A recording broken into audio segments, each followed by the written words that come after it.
Today we're diving into one of the biggest financial decisions you'll ever make. Should you rent or buy your home? This age-old debate affects nearly everyone at some point, and making the wrong choice could cost you hundreds of thousands of dollars over your lifetime. In this video, you're going to learn the true costs of homeownership that most people overlook, when renting actually builds more wealth than buying, how to calculate your own buy versus rent break-even point, the non-financial factors that might matter more than money, common misconceptions about building equity, how market conditions affect this decision, strategies for both renters and buyers to maximize their financial position, tax implications you need to understand, how to factor your lifestyle and future plans into this decision. Before we dive deep into this financial comparison, make sure you hit that subscribe button and give this video a like. It helps the channel grow and ensures you don't miss our future videos on smart money decisions. Also, the algorithm loves engagement, so drop a comment letting me know if you're currently renting or owning. So what exactly is this rent versus buy debate all about? At its core, it's about comparing two different ways to meet the same basic need: having a place to live. When you rent, you're paying for the right to use a property. Your monthly payment covers the service of housing, but you build no ownership stake. When you buy, you're gradually purchasing an asset while also paying for the service of housing yourself. You take on all the responsibilities of ownership, but also gain potential financial upside. This decision is incredibly important because housing typically represents 30 to 40% of the average person's monthly expenses. Making an optimal choice here can dramatically impact your financial future, potentially adding hundreds of thousands of dollars to your net worth over your lifetime. Problem number 1. The renting is throwing money away myth. Many people claim that renting is throwing money away while buying builds equity. This oversimplification leads many people to buy homes when renting would actually be better for their financial situation. The reality is much more complex. When you buy a home, only a small portion of your early mortgage payments goes toward building equity. For example, on a 30-year mortgage at 7% interest, only about 25% of your payment in the first year goes to principal. The rest? It's thrown away on interest. Beyond that, homeowners pay property taxes, insurance, maintenance, and repairs. All money that doesn't build equity. These ownership costs typically add up to 1 to 2% of your home's value annually. On a $400,000 home, that's $4,000 to $8,000 per year in non-equity expenses. Solution: calculate the true cost of ownership by factoring in all expenses: mortgage interest, property taxes, insurance, maintenance, repairs, and opportunity cost of your down payment. Compare this total cost to rent for equivalent properties in your area. Use the 5% rule as a quick estimate.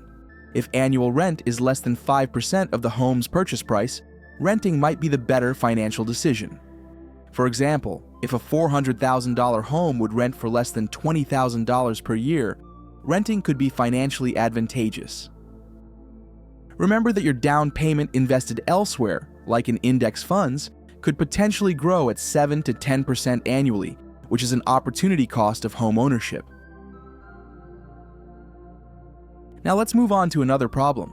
This one trips up even financially savvy people, so I want you to listen to this part very carefully. Problem number 2, ignoring the time value of money and break-even period. Many people buy homes without considering how long they need to stay to make it worthwhile. Transaction costs when buying and selling homes are substantial, typically 2 to 5% when buying and 8 to 10% when selling. These high transaction costs mean you need to stay in a home for a certain period before buying becomes financially advantageous over renting. Yet the average American moves every 5 to 7 years, often before reaching this break-even point. Solution: calculate your break-even period using realistic assumptions about appreciation, maintenance costs, and the returns you could get by investing your down payment elsewhere. As a general rule, plan to stay in a home at least 5 to 7 years to overcome transaction costs. If your future plans or career might require moving sooner, strongly consider renting instead. Use online buy versus rent calculators from trusted sources like the New York Times or NerdWallet to run personalized scenarios. Remember that the break-even period gets longer in high-price, low-rent markets and shorter in low-price, high-rent markets. I think we solved this problem. Our next problem is something that can dramatically affect your quality of life, and I want you to pay close attention here. Problem number 3, underestimating the value of flexibility. Home ownership significantly reduces your flexibility to relocate for career opportunities, adapt to changing family needs, or downsize when necessary. This lost flexibility has a real financial cost that most buy vs rent calculations ignore. Studies show that homeowners are less likely to move for better job opportunities and may experience longer periods of unemployment as a result. This lock-in effect can cost tens of thousands in lost income over a career. Solution: assign a dollar value to flexibility in your decision-making process. What would a 10% salary increase be worth if you could easily relocate for it? Consider your career stage and industry. High-growth careers often benefit from geographic mobility. Look into built-in flexibility options like buying a home with a potential rental unit or choosing a property in an area with strong rental demand. If ownership is important to you but flexibility is too, consider real estate investment trusts, REITs, as a way to gain real estate exposure without being tied to one property. Remember that renting gives you the freedom to right-size your housing as your needs change, without significant transaction costs. Now let's move on to another crucial consideration that many financial advisors don't emphasize enough. Problem number 4, misunderstanding market timing and cycles. Many people buy homes at market peaks and sell during downturns, destroying wealth rather than creating it. Real estate markets move in cycles, and entry-exit timing dramatically impacts returns. The 2008 housing crisis saw average home values drop by 33% nationally, and some markets like Las Vegas fell by over 60%. Many owners who bought at the peak in 2006 to 2007 didn't recover their equity position until 2016 to 2017, a full decade later. Solution: pay attention to market indicators like price-to-rent ratios, months of inventory, and the relationship between median incomes and median home prices in your target area. Be especially cautious when housing prices have risen rapidly without corresponding increases in household incomes. Consider renting during potential market peaks and saving for a larger down payment while waiting for better buying opportunities. If you do buy, choose a fixed-rate mortgage to insulate yourself from interest rate risks. Remember that over very long periods, 20+ years, housing generally appreciates at just slightly above the inflation rate, about 3 to 4% annually, so don't count on massive appreciation. Problem number 5, the hidden psychological costs and benefits. Beyond pure finances, the rent versus buy decision has significant psychological impacts that affect your well-being. Homeowners often experience higher stress from maintenance responsibilities and financial pressure, while renters may feel housing insecurity or lack of control. Research from the University of Pennsylvania found that unexpected home repairs are among the top financial stressors for American households. The average homeowner spends $3,000 to $5,000 annually on maintenance, but these costs are unpredictable and can spike to $10,000, plus when major systems fail. On the flip side, home ownership is associated with higher reported life satisfaction in many studies, likely due to the stability and sense of achievement it provides.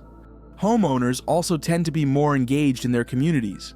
Renters, while spared the maintenance stress, often report anxiety about rent increases, eviction possibilities, or restrictions on personalizing their space.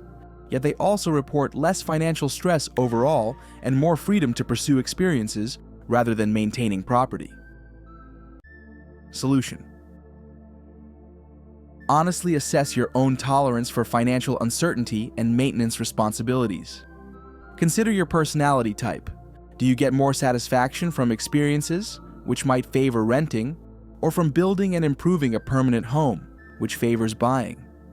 If you value ownership but dread maintenance, budget for home warranties or consider newer properties, condos with HOAs, or townhomes that handle external maintenance.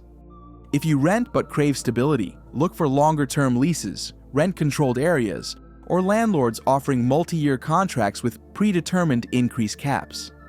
Remember that your housing choice affects daily happiness, so the right financial decision might not be the right well-being decision. Consider compromise options like rent-to-own arrangements or house hacking, buying a small multi-unit and living in one unit while renting others. Let's quickly recap the major problems and solutions we've covered. The first problem was the myth that renting is throwing money away. We showed that homeowners throw away money too through interest, taxes, insurance, and maintenance. The solution is to calculate all ownership costs and compare them to rent using tools like the 5% rule. The second problem was ignoring the break-even period needed to overcome transaction costs. We solved this by emphasizing that most buyers need 5 to 7 years in a home to make it financially worthwhile, and recommended online calculators to run your personal numbers. The third problem was underestimating the value of flexibility. The solution involves assigning a dollar value to mobility, considering your career trajectory, and potentially exploring alternative real estate investments like REITs if you want both ownership and flexibility. The fourth problem was misunderstanding market timing. We addressed this by suggesting you watch for market indicators, be cautious during rapid price increases, and remember that housing generally tracks inflation over long periods. The fifth problem covered the psychological aspects of housing choices. The solution is to honestly assess your personality, maintenance tolerance, and what housing arrangement brings you the most day-to-day satisfaction. Here's what everyone absolutely needs to know about the buy versus rent decision. 1. Your primary residence is both a consumption good and an investment. Unlike pure investments, you have to live somewhere, so some financial inefficiency is acceptable if it improves your quality of life. 2. The tax benefits of home ownership are often overstated. The 2017 tax law changes mean fewer homeowners benefit from mortgage interest deductions, as the standard deduction has increased significantly. Only about 8% of taxpayers now itemize deductions. 3. Diversification matters. If you buy a home that represents most of your net worth, you're extremely concentrated in one asset class and one local market. 4. Home ownership rates vary dramatically by country and don't correlate with economic success. Germany, with one of Europe's strongest economies, has a home ownership rate of just 51%, while Romania's rate is 96%. 5. American mobility is declining, with the average duration of home ownership increasing from 6 years in the 1990s to over 13 years today. This suggests more people are staying in homes longer than planned, sometimes due to financial constraints. 6. Climate change considerations are increasingly important. Coastal properties and areas prone to wildfires or flooding may face declining values or increased insurance costs over coming decades. 7. Remote work is changing traditional housing markets, potentially making previously undesirable locations more valuable and reducing the premium on proximity to city centers. Let me share a story that illustrates this whole debate. Imagine two friends, we'll call them buyer and renter, who graduate college together. Both get similar jobs making $60,000 per year in the same city. Buyer, convinced that home ownership is the path to wealth, spends 2 years saving aggressively for a down payment. At 25, buyer purchases a $300,000 condo with 10% down. The monthly payment is $1,900, including mortgage, taxes, insurance, and HOA fees. Renter takes a different approach. Sharing a nice apartment for $1,200 per month, renter invests the $700 monthly difference in low-cost index funds. Fast forward 5 years. Buyer's condo has appreciated to $345,000, a decent 15% gain. But after paying a 6% realtor commission and closing costs, buyer walks away with just $40,000 in net profit when a job opportunity in another state comes calling. Meanwhile, renter's investment account has grown to $63,000, thanks to consistent contributions and market returns averaging 8% annually. Renter takes the out-of-state job too, but without any selling costs or complications. At age 35, buyer and renter both decide to purchase homes in their new city. Buyer uses the $40,000 as a down payment. Renter uses $50,000 from investments, keeping $13,000 for emergencies. By age 40, both own similar homes, but renter has additional investments, less debt, and experienced less stress during the career transition. The conventional wisdom failed buyer, who would have been better off renting during those early mobile career years. This isn't to say buyer made a terrible mistake. The condo provided stability and enjoyment, but financially speaking, renting was the optimal choice for that particular life stage. The rent versus buy debate isn't actually about which is better. It's about which is better for you, in your current circumstances, with your future plans. It's a deeply personal decision that depends on your financial situation, life stage, personality, and local market conditions. If there's one takeaway from this video, it's this: challenge the conventional wisdom that home ownership is always the right financial move. Run the numbers carefully, consider your whole life picture, and make a decision based on facts rather than emotional pressures or outdated advice.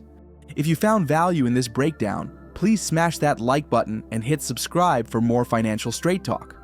Share this video with anyone you know who's wrestling with the rent versus buy decision. It might save them thousands of dollars and years of stress. Drop a comment letting me know your own housing experiences or questions you still have. Are you team rent or team buy right now, and why? Your insights help others in our community make better decisions. Until next time, remember that the best financial choice is the one that helps you sleep well at night while building the future you want. See you in the next video.